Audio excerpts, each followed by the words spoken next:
Guys, look, I did some costuming this time. Green and pink.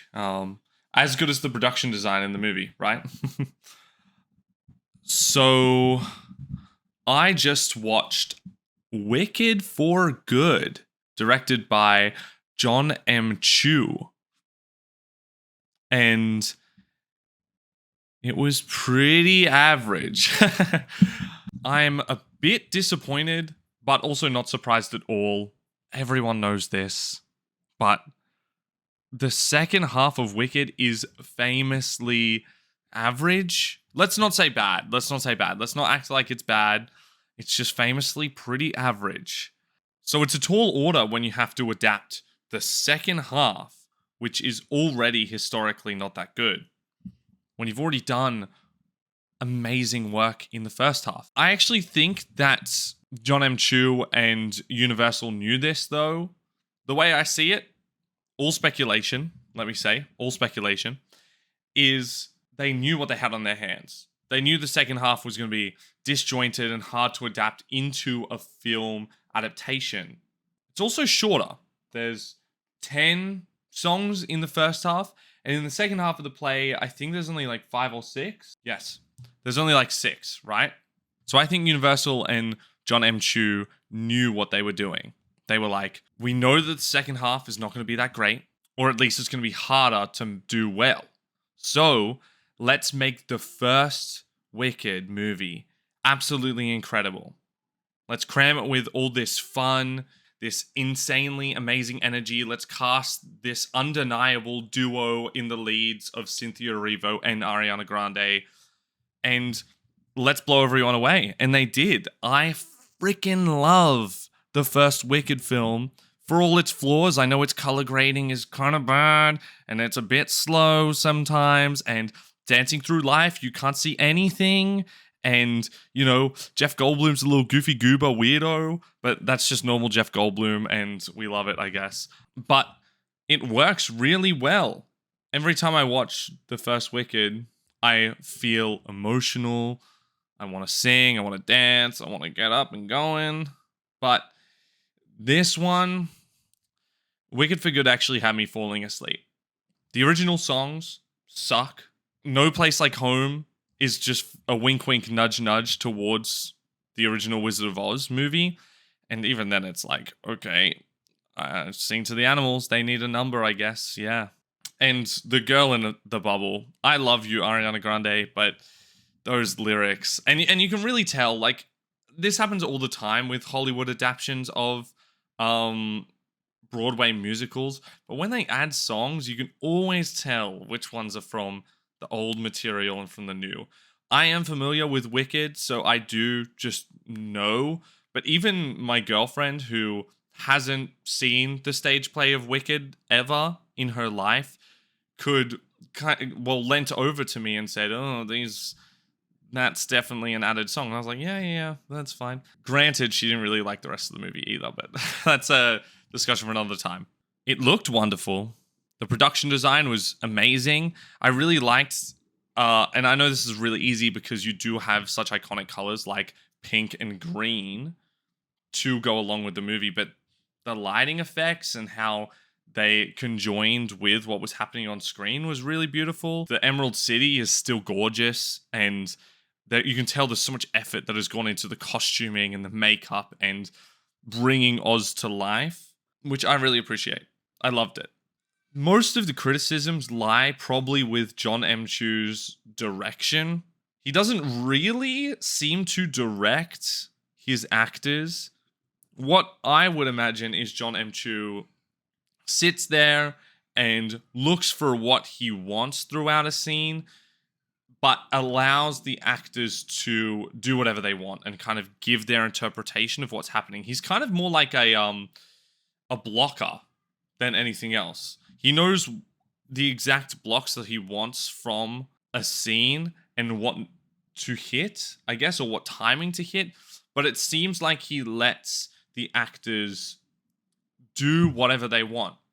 And that's really great when you have people like Cynthia Erivo, who's come from the stage, or Ariana Grande, who kills it as Glinda at every turn, even though I think she loses her accent a couple times in this film, more so than she did in the original. And, you know, Jeff Goldblum, who can act like a goofy goober as the wizard and do whatever he wants, and everyone will just be like, oh my god, that's so Jeff Goldblum of him. But when you have someone like Michelle Yeoh, and no disrespect to Michelle Yeoh, I love Michelle Yeoh, and I think she, you know, you can see the difference from something like Everything Everywhere All at Once and this movie, Wicked for Good, which are both higher production value movies. And you can tell that Jon M was just kind of like, do your thing, and maybe Michelle Yeoh didn't really have any space to evolve her character. Like, we don't really know what Miss Marvel wants. She just kind of like goes along with the wizard's plans or Jeff Goldblum's plans all the time, and it's like, okay, cool. Why though? The pacing in this one was pretty horrible. I feel like the pacing in the first Wicked, or Wicked 24, was quite excellent, and it helps because you have all of those iconic songs in a row.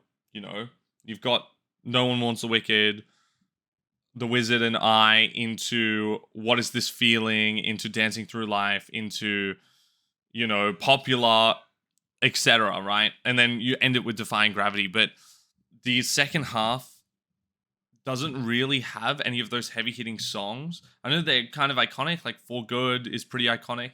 As Long As You're Mine, everyone likes those songs. Good songs, but they don't hit as hard.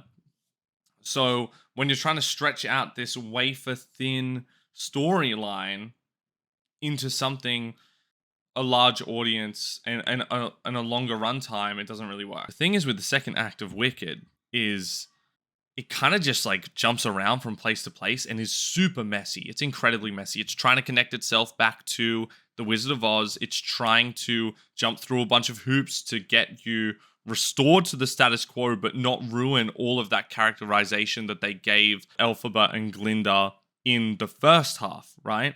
So it's kind of jumping through all these hoops. And the way that I think that they fix it in the original stage play is they just kind of like rush through it and let the performances carry them. And I think that's what Jon M wanted. But he slows the whole pacing to a halt because he's trying to expand what happens in that second act. But you just can't do that. You can't do that with something that already has a wafer thin storyline going into it, and also a very disjointed plot holy plot. Yeah, unfortunately it just doesn't really work. I don't think, and this might be contrarian, or this might ruin my integrity forever, but I actually don't think Wicked for Good being bad matters too much. Cynical Kyle brain, as always. I actually think that the only reason that they split it into, the reason they split it in two was to make more money, of course. But I would much rather have that incredible, captivating first movie for this one to be bad than for them to squish them both into one movie and rush through that first half. Jon M is really great at holding people's attention or getting people's butts in seats.